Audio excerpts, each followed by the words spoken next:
Good morning, everyone, and welcome to another session with Coffee with Mark. As you know, we are back to do these weekly meetings, or let's say Saturday mornings coffee, so that we can chat about art, design, sustainability, community, culture, and everything that's really related to the values of Mark Giusti. So thank you for everyone who's joining. I can see some familiar faces, and thanks for joining me on this Saturday morning. I know it's time to relax, and this is why actually I want to do it early morning before we really go out, before we start our day. We just have a coffee as you would do in the morning at home. Actually, there's something in Arabic that we call, as you know, I'm originally Lebanese, and it's for me, my inspiration was something what we call subhiyye. And subhiyye is like, it's let's say, it's a morning coffee that you sit down with your family, with your mother, with your sister, or with a friend, and you sit down and you have a coffee in the morning, and you chat about everything that's really happening around you know the town, around work, around friends, and this is my inspiration to do my coffee with Mark. So today we're going to talk about responsible luxury. So what does really constitute responsible luxury? Good morning, Lucia. Thank you for joining to Coffee with Mark. It's nice to have you back with us. So yeah, today's topic is responsible luxury. What do we mean by responsible luxury, or also tapping on sustainability as well? Even though I believe the word sustainability has become a little bit mass marketed, and it's overused, even though everybody says they're doing sustainability, everybody's responsible. And we've heard a lot of words also in the last years talking about saying responsible luxury, conscious luxury, eco-conscious luxury, green luxury, sustainable luxury. But what does they all mean? Are they really just buzzwords, or do they actually, are the brands or whoever it really is calling themselves that, are they really doing actual work and to give back to the planet, let's say, or the community, or the society and the community as well. As some of you may know, I teach sustainability. Sustainability is my core element. And I do that in the Sustainability Management School, SUMAS. They have a campus in Gland in Switzerland, also in Milano, and I lead all of the sustainable fashion courses at the university. It's actually one of the first universities in the world to do sustainable luxury and sustainable fashion in general, sustainable management. So I lead the sustainable fashion courses at SUMA. So I can say I do know a little bit about sustainability. Okay, so if we go into, in general, let's say sustainability, what does sustainability mean to us, and why has there been such a big buzzword about it? For me, I always tell my students that we sometimes overcomplicate things, and now we have created like a whole study around sustainability. Well, I think it's pretty much being responsible and taking the correct decisions without having the effect on others. So in a word, sustainability is meaning acting in a sustainable way, so that we can continue our lives, can we progress also with time without having a negative impact or negative effect on our community, on our society, on the planet, and leaving this world, let's say, in a better place than we found it, as opposed to a worse place than we found it. So in summary, this is really what sustainability is about. I know there's been lots of studies around it, and lots of different methods and different theories and different systems that we need to apply. We've heard about probably circularity. We've heard about there's butterfly diagrams, and let's say if we go into supply chain and and dig deeper into production system, but it is much easier than that. So what does that mean? I mean, for me, it means not having any waste, meaning maybe using natural materials as much as possible, not over consuming in terms of product, not buying things that probably we do not need, and acting somehow in sort of a balanced way, making sure that also everything that we do, our decisions also do not affect negatively our community. So let's say for me as an employer as well, it is very important to make sure that I treat my employees correctly, whether in-house, but also with the suppliers or the artisans that we work with.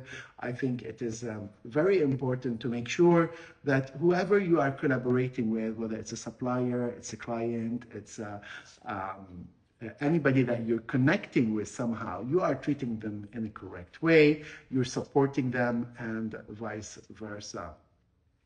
What does that also mean, let's say, if we go dig deeper into sort of a real system in terms of sustainability? It means not using more energy that you need.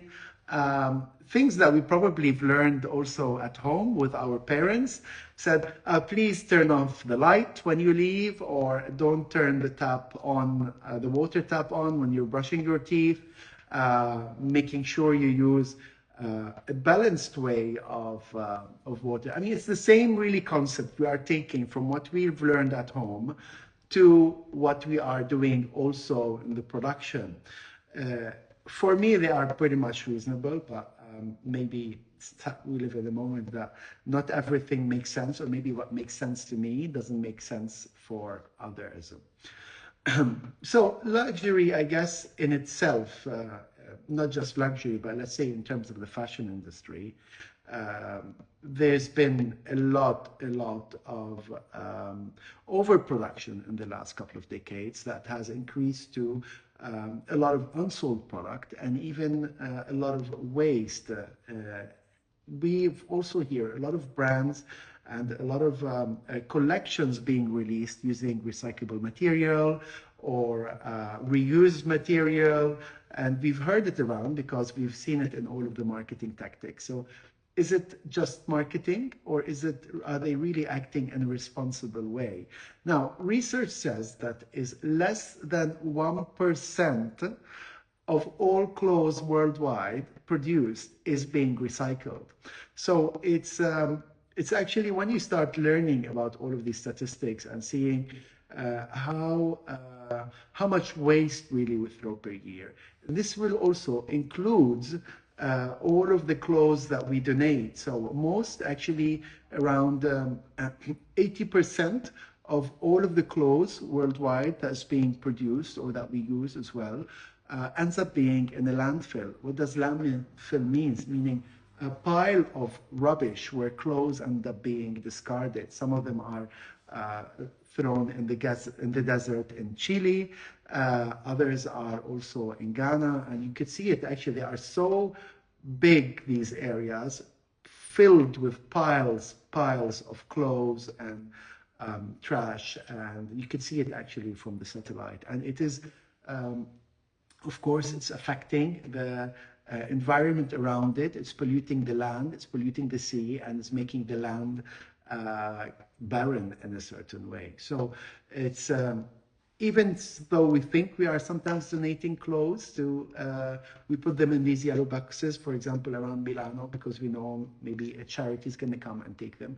But even these clothes, most of them end up being in the landfill. So I always suggest, in terms, if you want to give something away, if you know somebody directly, or you know a specific charity or association, or someone that maybe they need them, then it is better that if you give them directly to them as opposed to put them in these yellow boxes, because most of these yellow boxes actually end up being in a pile of rubbish, and they don't end up going to the charities or the people who need them, as you may think.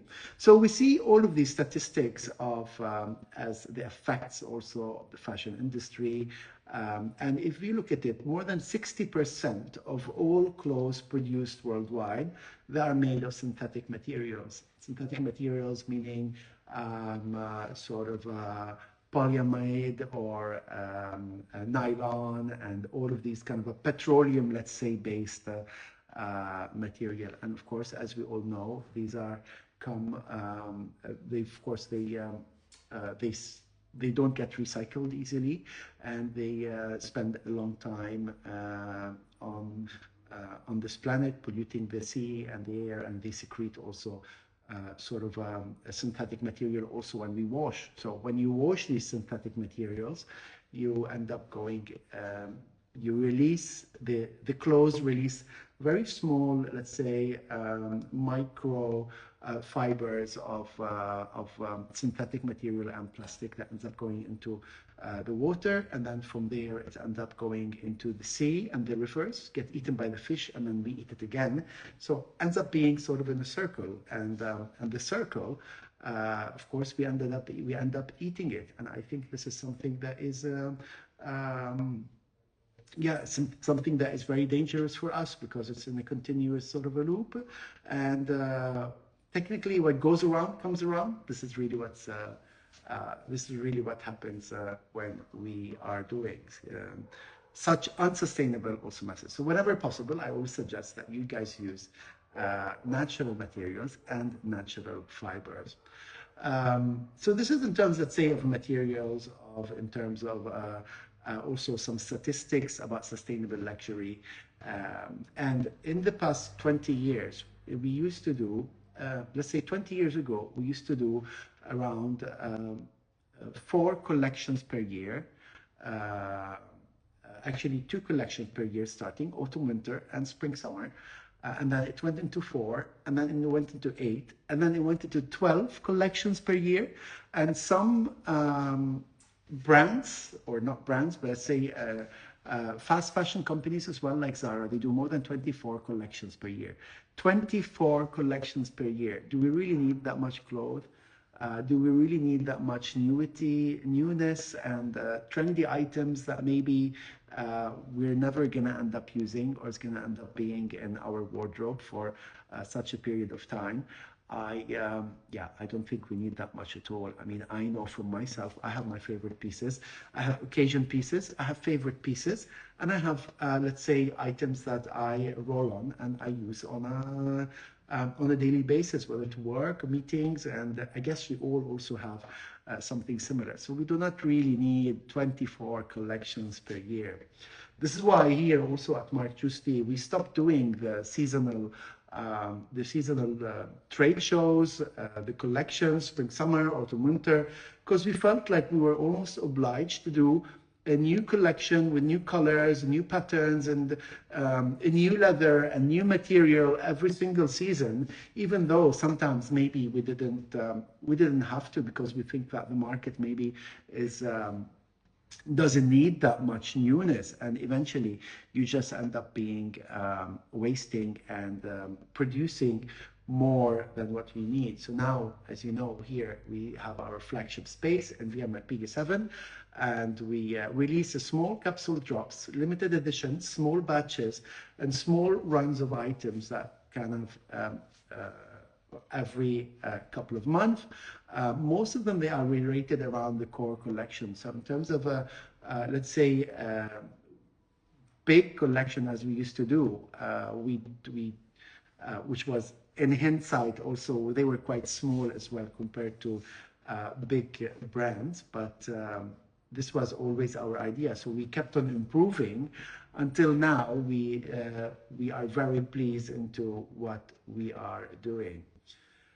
And in terms of, let's say, manufacturing facilities, I think it's also important for a responsible luxury or luxury, not just a luxury brand, but in general brands who want to focus also on sustainability, also to be very much in contact with their suppliers, with their artisans, to see how are they working, how are they operating, what sort of certificates they also have, how do they treat their employees, what sort of a working hour and labor conditions do they also have. um, what sort of benefits they give. And I think this is extremely important because even though a brand is not really directly related to the supplier, the collaborator, the artisan, I think it's very important to ask these questions because it is also the responsibility of any brand who is working with the supplier to go into a collaboration with the supplier that they are aware that they are doing things correctly. And even though sometimes the supply chain can be very complicated and people can subcontract, brands still are responsible to understand how do their operations work and how can they also improve in a certain sense, and what role do brands also play a role in terms of the supplier improving their work. I'll give you an example. So if I am also always bargaining with the supplier on the price of the item because I want to produce it cheaper every single season, it means that supplier as well doesn't really have a margin in order to add more benefits maybe to their employees, to the artisans, and really it goes on. So what we also apply on the artisans or the supplier, eventually the supplier will also apply on their employees, and it's vice versa. So it kind of continues really in a continuous circle. And once the employees of the supplier they don't get enough benefits, of course it affects the social welfare of the whole system, of the employee system and the artisan. Which really takes me to the next kind of element around sustainability is craftsmanship. I mean, Mark Giusti have been always supporting, and one of the greatest missions is to focus on the hand craftsmanship and this really amazing skill that we're seeing it diminishing over the last decades. And one of our first missions really is to preserve this cultural heritage, the artisanal heritage, to create beautiful bags, accessories, leather goods completely by hand.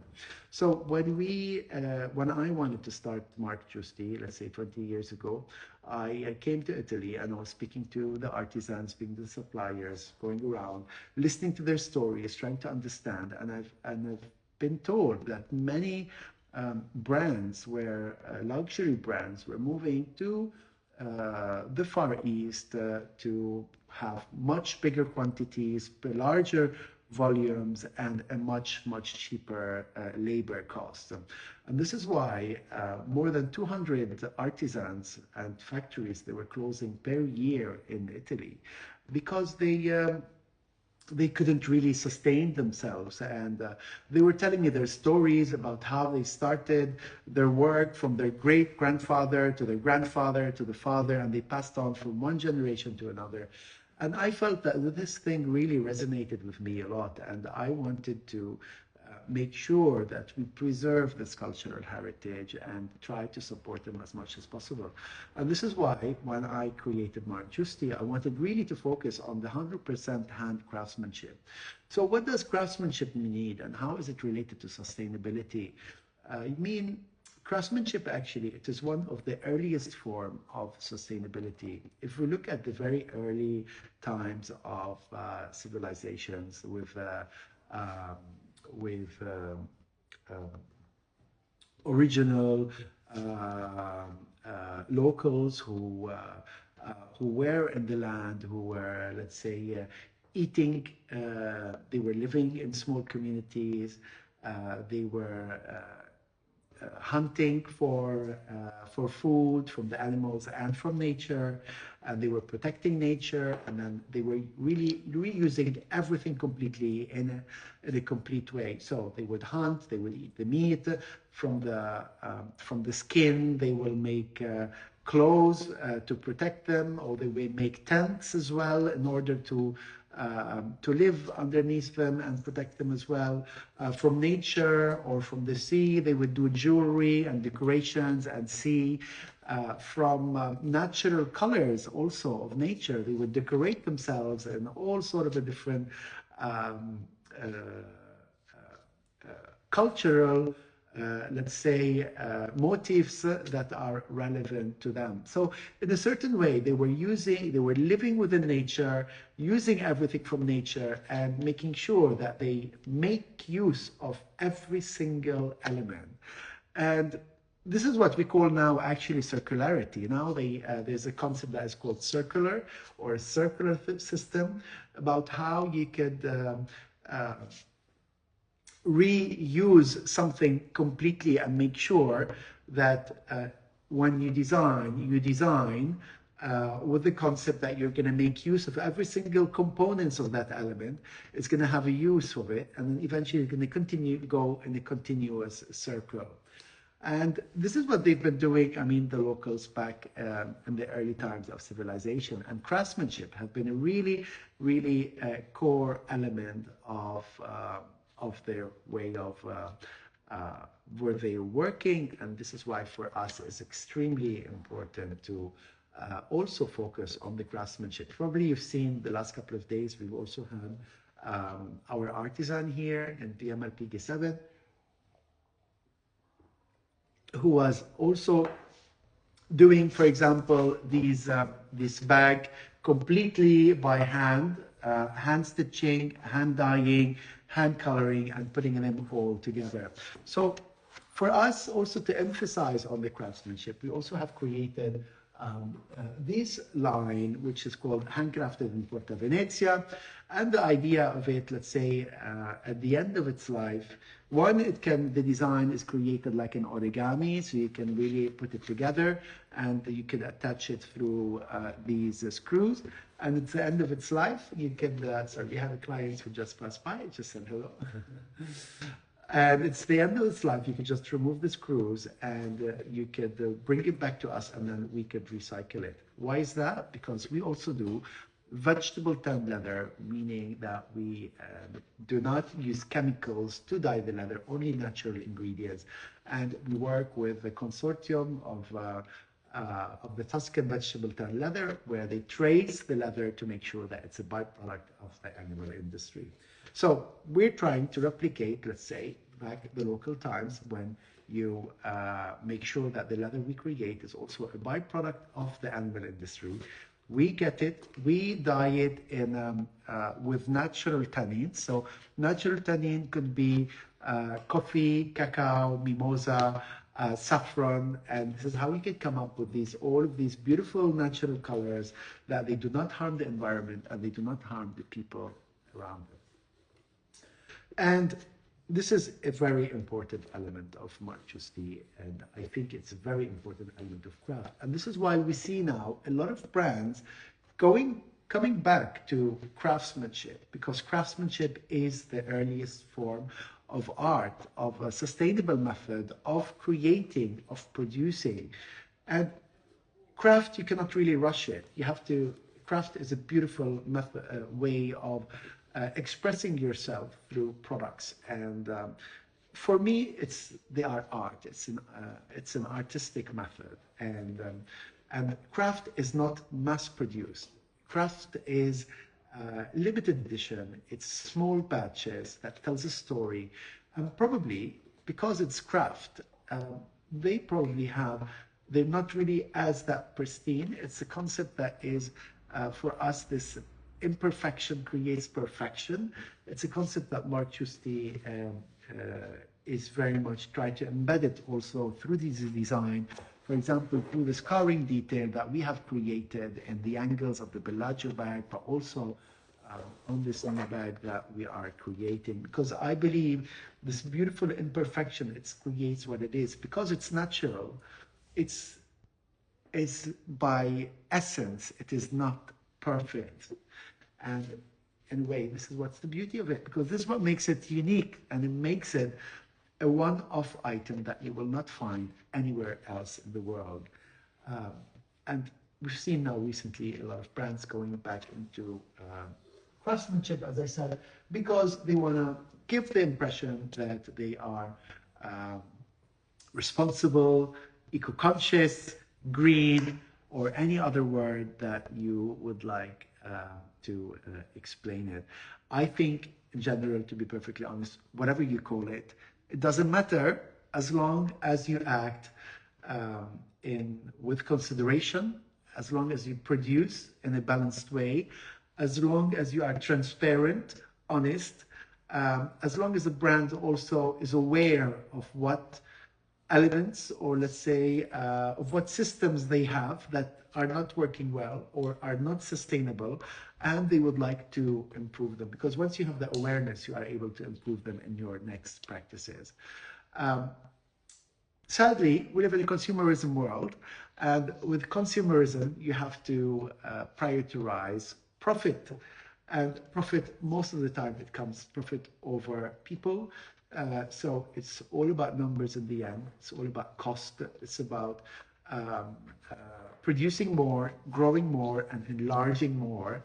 And this is why many of the brands, it's kind of contradicts being sustainable, because being sustainable also producing less but better.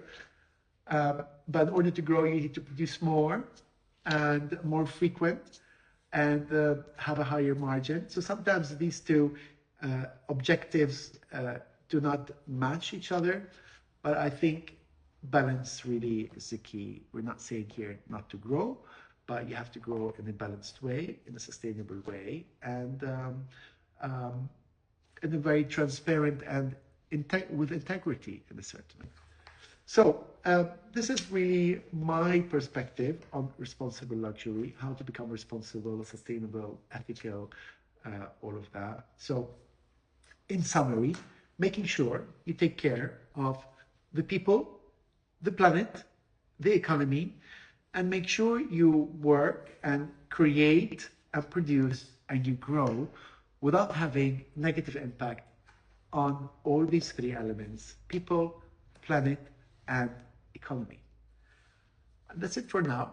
I'll probably do another session about sustainability. Of course, it's a very big topic, and for sure we will not be able to cover it in half an hour. So I'll be creating other sessions around sustainability. But if you have any questions, please feel free to drop me a message. And or if you have any ideas of next topics, then please let me know, or drop me a message also, and I'll see what I can try to do to insert it in my schedule of events. But in order to see the next topics for the next coffee, please go to the scheduled on my list on my Instagram account, and you will see all of the topics up until the end of April. So thank you again for joining. It's been a pleasure to speak to you. Have a wonderful Saturday weekend, and I will see you again next week, next Saturday at 10:30 a.m. And if you're around Porta Venezia, please pass by in the afternoon. We have our artisan again finishing this bag that we started here today. So if you're interested to see how we do everything 100% handcrafted, then pop in VMLPG7 and we'll be able to see how we do that live here in our atelier. Have a nice day. Bye-bye.